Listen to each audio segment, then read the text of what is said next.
നമ്മൾ ഇൻട്രൊഡക്ഷനിൽ പറഞ്ഞ പോലെ ഈ നമ്മൾ ആധാരം എന്നുള്ള സിനിമ ഇപ്പൊ പോയി റീവിസിറ്റ് ചെയ്യുന്ന സമയത്ത് അത് സത്യം പറഞ്ഞാൽ അതിലെ കഥ നടക്കുന്നത് അല്ലെങ്കിൽ ആ കഥ കൊണ്ടുപോകുന്നത് രമേശനിലൂടെയാണ്. രമേശന് ജോലിയില്ലാത്ത അവസ്ഥ, രമേശന് കടം വാങ്ങിക്കുന്ന അവസ്ഥ, അല്ലെങ്കിൽ രമേശൻ എങ്ങനെയാണ് പണം ഉണ്ടാക്കുന്നത്, രമേശന് ഒരു സ്ഥലത്ത് ജോലിക്ക് പോയിട്ട് ചേച്ചിയെ നന്നായി നോക്കുന്നു. ഈ ചേച്ചി രമേശൻ തമ്മിലുള്ള സംസാരങ്ങളിലാണ് കഥ വികസിച്ച് വരുന്നത്.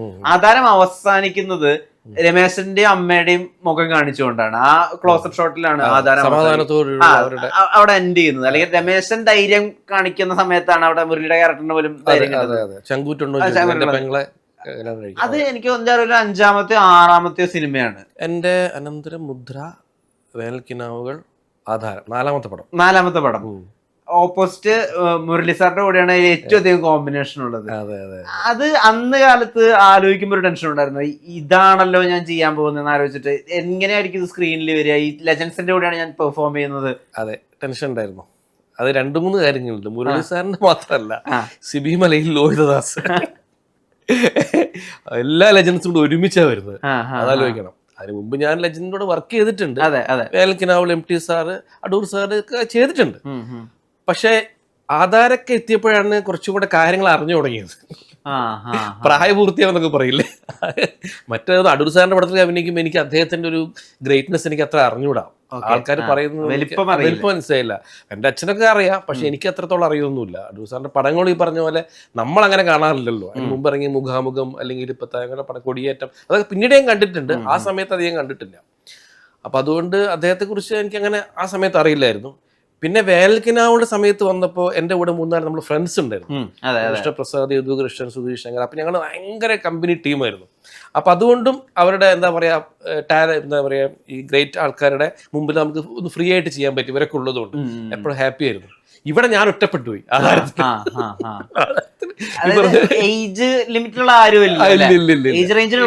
ആരുമില്ല. മുരളിച്ചേട്ടൻ ഒരാള്, ലോഹിത് സാറ്, സിബി സാറ്, അല്ലെങ്കിൽ ഗീത മാഡം എന്നൊക്കെ പറയാം. ഇഷ്ടംപോലെ പഞ്ചാഗ്നി പോലത്തെ പടങ്ങൾ, ഇഷ്ടംപോലെ പടങ്ങൾ ചെയ്ത സമയത്തുണ്ടാണ്.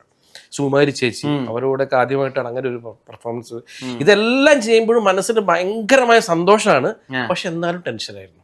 അല്ല, ഞാൻ ഈ അടുത്ത് മുരളി സാറിന്റെ ഒരു അഭിമുഖം കാണായിരുന്നു, മനോരമയിലുണ്ടായിരുന്നത്. അപ്പൊ അതിൽ അദ്ദേഹം പറയുന്ന, ഒരു നടനായിട്ട് ആണ് ഞാൻ ജീവിക്കുന്നതെന്ന് മനസ്സിലാക്കിയ നിമിഷം തൊട്ടിട്ട് ഓരോ ദിവസവും എന്തെങ്കിലും അഭിനയത്തെ പറ്റി ഒരു വരിയെങ്കിലും വായിക്കാതെ ഞാൻ കടന്നു പോയിട്ടില്ല. ചിലപ്പോൾ അത് നാട്യശാസ്ത്രമായിരിക്കാം, അല്ലെങ്കിൽ മറ്റേതെങ്കിലും ഒരു ആക്ടർ അഭിനയത്തെ പറ്റി എഴുതിയിട്ടുള്ള ഒരു വരിയായിരിക്കാം. അത്രയധികം കമ്മിറ്റഡ് ആയിരുന്നു അദ്ദേഹം അഭിനയത്തോട്. അതുകൊണ്ടാണല്ലോ അദ്ദേഹത്തെ നമ്മൾ ഇപ്പോഴും ആ ഒരു ബോഡി ഓഫ് വർക്ക് നമ്മൾ നമിച്ചു പോകുന്നത്.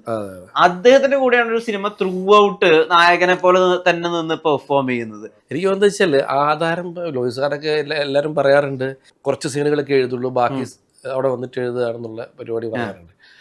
അപ്പോൾ ആധാരം തുടങ്ങിയ സമയത്ത് എനിക്ക് ആദ്യം വളരെ കുറച്ച് സീനുകൾ മാത്രമേ അദ്ദേഹം എഴുതിയിട്ടുള്ളൂ സ്റ്റാർട്ടിങ്. അപ്പോൾ ആദ്യത്തെ എൻ്റെ ഒരു വലിയൊരു സീനുണ്ട് ആ പടത്തിൽ, ഷൂട്ട് ചെയ്യുന്ന സീൻ. അത് ഒരു വീട്ടിൽ വന്നിട്ട് അമ്മയോടും പെങ്ങളോടൊക്കെ സംസാരിക്കുന്ന ഒരു ലൈറ്റർ വേല്, വിഷമം ഉള്ളിലുണ്ടെങ്കിലും അതൊന്നും പ്രശ്നമല്ല, നമുക്കിപ്പോൾ ഞാൻ ഒന്ന് കുളിച്ചിട്ട് വരാം, അതിനിപ്പം കാശൊന്നും വേണ്ടല്ലോ എന്നൊക്കെ പറഞ്ഞിട്ടുള്ള അതൊക്കെ ആ സംഭവമൊക്കെ എടുത്തു കഴിഞ്ഞപ്പോഴാണെന്ന് തോന്നുന്നു എനിക്കൊന്ന് അവർക്കൊരു ആശ്വാസമായത്. ഈ കഥാപാത്രം ഇനി മുന്നോട്ട് കൊണ്ടുപോകാൻ പറ്റുമെന്നുള്ളത്. കാരണം എഴുതി തുടങ്ങുന്നല്ലേ ഉള്ളൂ. അപ്പൊ അതിന്റെ ഡെപ്ത് ഇനിയിപ്പോ നമ്മളിപ്പോ മര്യാദ ചെയ്തിട്ടില്ലെങ്കിൽ ഇത് ഇത്ര എഴുതി വെച്ചിട്ട് കാര്യമില്ലല്ലോ.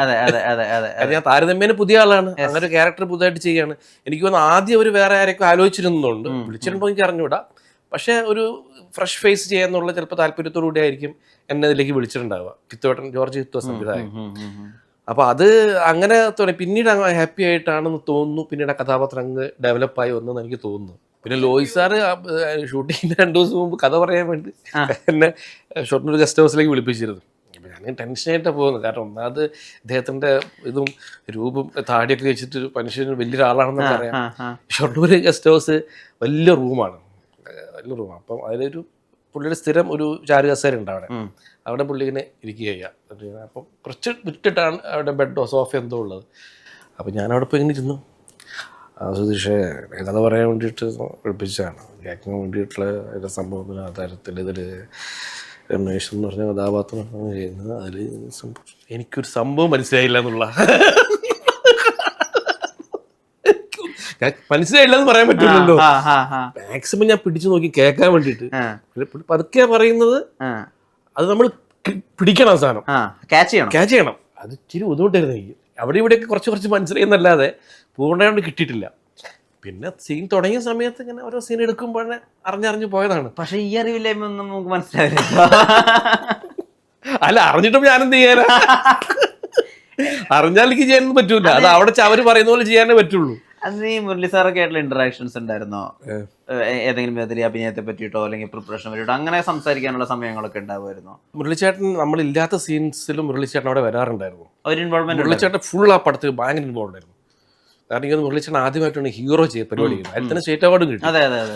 അപ്പോൾ പുള്ളി പുള്ളി ഇല്ലാത്ത സീനിലും പുള്ളി വന്ന് നിൽക്കും അവിടെ.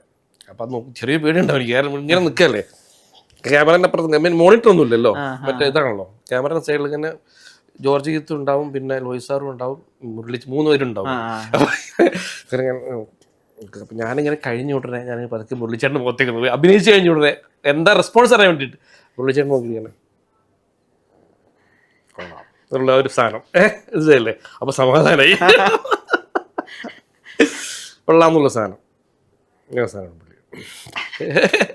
ഞാൻ ഈ ഫിൽമോഗ്രഫി ഒക്കെ എടുത്ത് നോക്കുന്ന സമയത്ത് കുറെ ഏരിയകളിൽ സുധീഷ് എന്ന നടൻ വളരെ ഭാഗ്യവാനാണ്.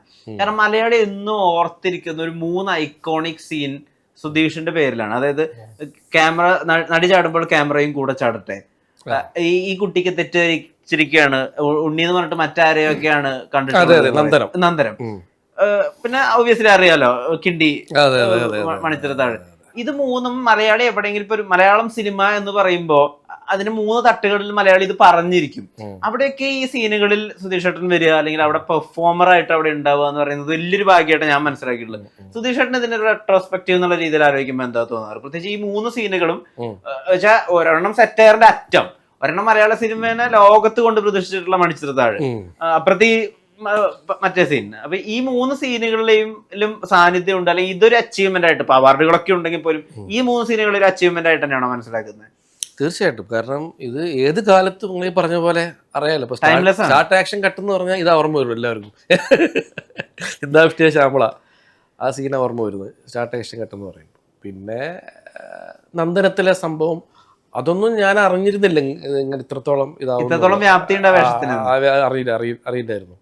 കാരണം 2 ദിവസം മറ്റോ ഒരു ദിവസം 2 ദിവസം ഞാൻ അഭിനയിച്ചുള്ളൂ പോയിട്ട് ആ പടത്തിൽ. അറിയാല ക്ലൈമാക്സ് സീനിൽ വരുന്ന വേഷമല്ലേ ചെയ്യുന്നത്. പിന്നെ ഡബ് ചെയ്യാൻ വേണ്ടി അവിടെ പോയപ്പോൾ ഡബ് ചെയ്തു മറ്റേ കൃഷ്ണന്റെ സംഭവം, അത്രേ ഉള്ളൂ. എന്നാലും വളരെ പ്രധാനപ്പെട്ട സിനിമ, പടം ഹിറ്റായി, എല്ലാവരും അങ്ങനെ സംഭവിച്ചാണ്. ഈ തമാശകൾക്കൊക്കെ ഒരു പ്രത്യേകതയുണ്ട്. അത് പെട്ടെന്ന് ഒരാൾക്ക് പറഞ്ഞു ഫലിപ്പിക്കാൻ പറ്റുന്ന കൈൻഡ് ഓഫ് തമാശകളല്ല. ക്യാമറയും കൂടെ ചാട്ടെ എന്നൊക്കെ പറയുന്നത് അത് ചെയ്തെടുക്കുമ്പോൾ അതങ്ങ് വ്യക്തമാവുക എന്നുള്ളത്. ശ്രീനിവാസനായിട്ട് കുറെ ട്രാവൽ ചെയ്യാൻ പറ്റുന്നുണ്ടല്ലോ സുധീഷ് ഏട്ടന്. അപ്പൊ അദ്ദേഹത്തിന്റെ ഒരു കൈൻഡ് ഓഫ് തമാശ മനസ്സിലാക്കലും അത് പെർഫോം ചെയ്യൽ എളുപ്പമായിരുന്നു. അത് എളുപ്പം വെച്ചാൽ ഞാൻ ഇദ്ദേഹത്തിന്റെ ഒരുപാട് സിനിമകൾ കണ്ടിട്ട് ഇഷ്ടപ്പെട്ട ആളാണ് ശ്രീനേട്ടന്റെ. അപ്പൊ ആ കൈൻഡ് ഓഫ് തമാശകളൊക്കെ നമ്മുടെ മനസ്സിലുണ്ട്, മനസ്സിലായില്ലേ? അപ്പോൾ പല ഹ്യൂമർ സിറ്റുവേഷൻ വരുമ്പോൾ നമ്മൾ അറിയാതെ ശ്രീനേട്ടന്റെ മനസ്സിലേക്ക് വന്നു പോകാറുണ്ട്. ഞാൻ ആ ക്വസ്റ്റ്യൻ ഒന്നുകൂടി റീഫ്രേസ് ചെയ്ത് പ്ലേസ് ചെയ്ത് ഉദ്ദേശിക്കുന്നത് വെച്ചപ്പോൾ ഉദാഹരണത്തിന് നമ്മുടെ വടക്ക് കേന്ദ്രത്തിൽ ഒരു സീക്വൻസ് ഉണ്ട്, ചായ വേണോ സാർ, വേണ്ടി വന്നേക്കും. അങ്ങനത്തെ ഒരു കൈൻഡ് ഓഫ് ഹ്യൂമർ എഴുതാൻ ഒരുപാട് ശ്രീനിവാസ സാർക്ക് മാത്രമേ പറ്റുള്ളൂ.